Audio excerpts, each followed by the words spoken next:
কোনো জ্যোতিষিক গণনা ছাড়াই কিভাবে বুঝবেন জাতচক্রে কোনো গ্রহ পীড়িত আছে? এটি সাধারণত ছক বিচার বা কুণ্ডলী বিচার করেই জানা যায় বা বলা হয় যে এই গ্রহটি পীড়িত রয়েছে, এই গ্রহের প্রতিকার গ্রহণ করুন। তো আমি এখানে গ্রহ পীড়িত হলে তার যে কিছু লক্ষণ থাকে, লক্ষণ দেখা যায়, তো সেই সব লক্ষণ নিয়ে আলোচনা করব, যাতে করে এটা স্বাভাবিকভাবে একটা ধারণা করা যায় বা একটা সাধারণ ধারণা করা যায় যে জাতচক্রে এই গ্রহটি পীড়িত রয়েছে।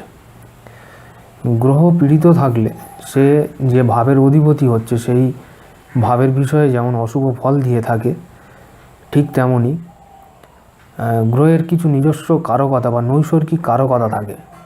গ্রহ পীড়িত হলে সেই নৈসর্গিক কারকতার যে বিষয়গুলি নির্দেশ করে, সেই নৈসর্গিক কারকতাগুলির মধ্যেও অশুভত্ব চলে আসে।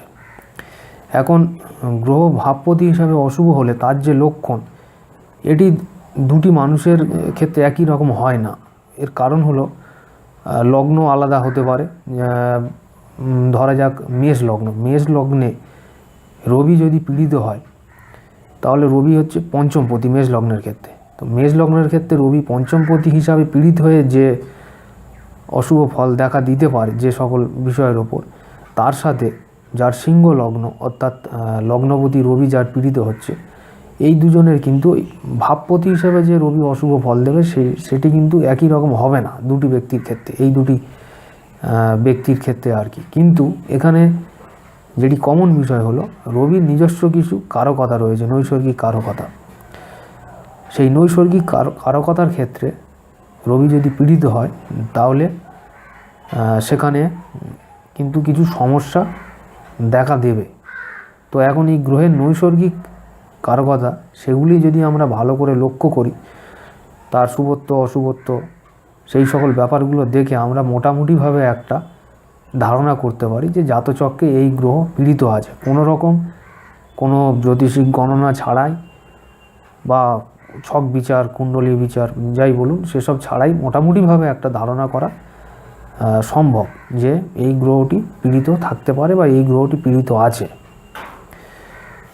তো যাই হোক, আজকে এই ভিডিওতে আমি রবিকে নিয়ে আলোচনা করব, অর্থাৎ কী ধরনের লক্ষণ থাকলে বা কী ধরনের লক্ষণ দেখা দিলে আমরা একটি ধারণা করতে পারবো যে জাতচক্রে রবি পীড়িত আছে বা রবি অশুভ ফলদাতা। যাই হোক, আজকে শুরু করা যাক। রবির বিষয় নিয়ে আলোচনা করছি। রবি জাতচক্রে যদি পীড়িত হয়, রবি আমাদের জীবনী শক্তি দিয়ে থাকে। জীবনী শক্তি অর্থাৎ ভাইটাল ফোর্স আমরা রবি থেকে পেয়ে থাকি। এখন রবি যদি পীড়িত থাকে, তাহলে জাতক জাতিকার মধ্যে জীবনী শক্তির পরিমাণ কম থাকে। জীবনী শক্তির পরিমাণ কম থাকার কারণে এই ধরনের জাতক জাতিকাদের মধ্যে রোগ প্রতিরোধ ক্ষমতাটা কম হয়, শরীরে রোগ প্রতিরোধ ক্ষমতা কম থাকে। এর ফলে কি হয়, জাতক জাতিকা সহজেই রোগে ভুগে থাকে, কোনো না কোনো রোগে ভোগে। বিশেষ করে সিজন চেঞ্জের সময় যে ধরনের যে সমস্যাগুলো হয়ে থাকে, এই ধরনের সমস্যাতে বেশি ভোগে। কারণ শরীরে রোগ প্রতিরোধ ক্ষমতা কম থাকলে এই সময়ে কিন্তু রোগে পড়ার সম্ভাবনাটা বেশি থাকে। ফলে এই ধরনের রোগগুলিতে জাতক জাতিকা বেশি ভুগে থাকে। রবি যদি জাতচক্রে পীড়িত থাকে, এটি একটি লক্ষণ সাধারণভাবে দেখা যায়। রবি পীড়িত থাকলে জাতক জাতিকার মধ্যে আত্মবিশ্বাসের অভাব বিশেষভাবে লক্ষ্য করা যায়। এটি রবি পীড়িত থাকার আরও একটি লক্ষণ।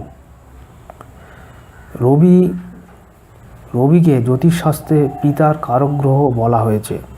রবি যদি পীড়িত থাকে, তাহলে পিতার সহিত জাতক বা জাতিকার সম্পর্কের অবনতি ঘটে। পিতার সহিত সম্পর্ক অবনতি অর্থাৎ ছোটোখাটো বিষয় নিয়ে পিতার সহিত মতবিরোধ হয়, মতবৈষম্য হয়, এই ধরনের ব্যাপারগুলি ঘটে থাকে। রবি পীড়িত থাকলে আরও যে বিষয়টি লক্ষ্য করা যায়, যেটি আমি আমার ব্যক্তিগত অভিজ্ঞতাতে দেখেছি বিভিন্ন জন্মকুণ্ডলী বিচার করতে গিয়ে, শুধু যে পিতার সহিত যে মতবিরোধ হয় বা মতবৈষম্য হয় সেটা নয়, তার সাথে সাথেও দেখেছি রবি যদি প্রবল পীড়িত থাকে তাহলে পিতার শরীর স্বাস্থ্য নিয়ে একটা সমস্যা থাকে। এটাও দেখেছি কিছু কিছু ক্ষেত্রে যে পিতা কোনো দীর্ঘস্থায়ী রোগে ভুগছে, পিতার আর্থিক ক্ষয়ক্ষতি হয়, বড় রকমের কিছু আর্থিক ক্ষয়ক্ষতিও হতে দেখেছি রবি যদি পীড়িত থাকে। রবি পীড়িত থাকলে পিতার জীবনে দেখেছি সমস্যা, একটার পর একটা সমস্যা লেগে থাকে, পিতার জীবনটা প্রবলেমেটিক হয়ে থাকে, পিতার জীবনের সমস্যা একটার পর একটা লেগে থাকে। এই ধরনের ব্যাপারগুলো লক্ষ্য করেছি যদি রবি পীড়িত থাকে, এই বিষয়গুলিও দেখা যায়। রবি মান সম্মান, যশ গৌরব এগুলির কারক রবি। সুতরাং রবি পীড়িত থাকলে জাতক জাতিকা প্রায়ই কোনো অসম্মানজনক পরিস্থিতির শিকার হয়ে থাকে বা যথাযথ সম্মান পায় না, সম্মান প্রাপ্তিতে একটা বাধা আসে, সম্মানের জায়গায় অসম্মান বেশি লাভ হয়, এই বিষয়গুলি হয়ে থাকে বা জাতকের সামাজিক সম্মান ক্ষুণ্ণ হয়। রবি পীড়িত থাকলে এই বিষয়গুলি কিন্তু লক্ষ্য করা যায়। রবি যদি প্রবলভাবে পীড়িত হয় তাহলে ছোটোবেলাতে বাল্যকালে মস্তিষ্কে একটা আঘাতপ্রাপ্তির বিষয় থাকে, অর্থাৎ পড়ে গিয়ে মাথায় চোট লাগে, এই ধরনের ব্যাপার ঘটতে পারে। রবি যদি বিশেষ অশুভ থাকে, পাপ পীড়িত হয়, তাহলে মস্তিষ্কে একটা আঘাতপ্রাপ্তির যোগ থাকে। সাধারণত ছোটোবেলাতেই ঘটে থাকে, কোথাও পড়ে গিয়ে মাথায় চোট লাগলো বা মাথা কেটে গেল, এই ধরনের ব্যাপার ঘটে থাকে। রবি সরকার পক্ষকে নির্দেশ করে, রবি উচ্চপদস্থ সরকারি কর্মচারীকে নির্দেশ করে, রবি শ্রেষ্ঠ সম্মানিত ব্যক্তিকে নির্দেশ করে থাকে। রবি পীড়িত থাকলে সরকার পক্ষ হতে ঝামেলা ঝঞ্ঝাটকে নির্দেশ করে। সরকার পক্ষ থেকে ঝামেলা ঝঞ্ঝাট বিষয়টি এই রকম যে জাতক জাতিকা বারবার সরকার পক্ষ থেকে জরিমানার শিকার হয়, যে জরিমানা সরকারি জরিমানা, তো সরকারি জরিমানা হওয়া মানে এটি সরকার পক্ষ থেকে ঝামেলা ঝঞ্ঝাটকেই নির্দেশ করে। সুতরাং রবি পীড়িত থাকলে এই বিষয়টি বারবার ঘটে থাকে। রবি পীড়িত থাকলে আপনার কর্মস্থলে যিনি আপনার বস অর্থাৎ সিনিয়র অফিসার যিনি রয়েছেন বা উচ্চপদস্থ কর্মচারী আপনার উপরে যিনি রয়েছেন, তার সাথে সম্পর্ক খুব ভালো হয় না, বা বসের সহিত আপনার রবি পীড়িত থাকলে বসের সহিত সম্পর্কের মধ্যে একটা মানে গণ্ডগোল টানাপোড়েন থাকে, বস থেকে আপনাকে ভালো নজরে দেখবে না, এই জিনিসটা কিন্তু হয়ে থাকে। রবি পীড়িত থাকলে কর্মস্থলে আপনার উন্নতির ক্ষেত্রে বারবার কিন্তু বাধা আসবে। রবি পীড়িত থাকলে প্রমোশনে বাধা আসে, প্রমোশন হয়েও আটকে থাকে, এই ধরনের বিষয়গুলি বারবার ঘটতে থাকে রবি পীড়িত হলে। সুতরাং এই যে লক্ষণগুলি আমি বললাম, যে বিষয়গুলি আলোচনা করলাম, এইগুলো থেকে আমরা মোটামুটিভাবে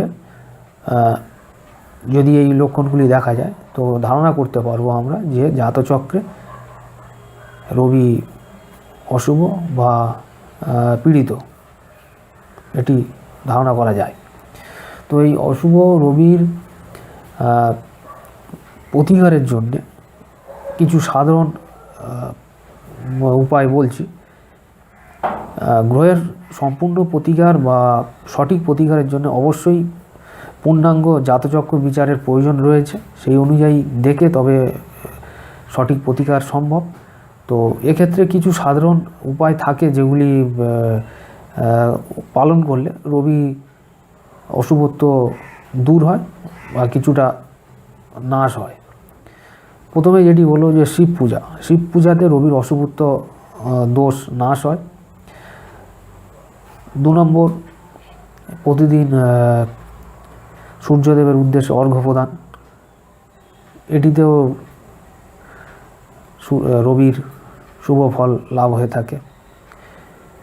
পিতৃতুল্য ব্যক্তি বা পিতাকে যথাযথ সম্মান প্রদর্শন করতে হবে, এটি একটি বিষয়। বয়স্ক দুস্থ ব্যক্তিকে সাহায্য করা, এটিতেও রবির শুভ ফলপ্রাপ্তি ঘটে থাকে। যাই হোক, এই ভিডিওকে আর দীর্ঘায়িত করছি না।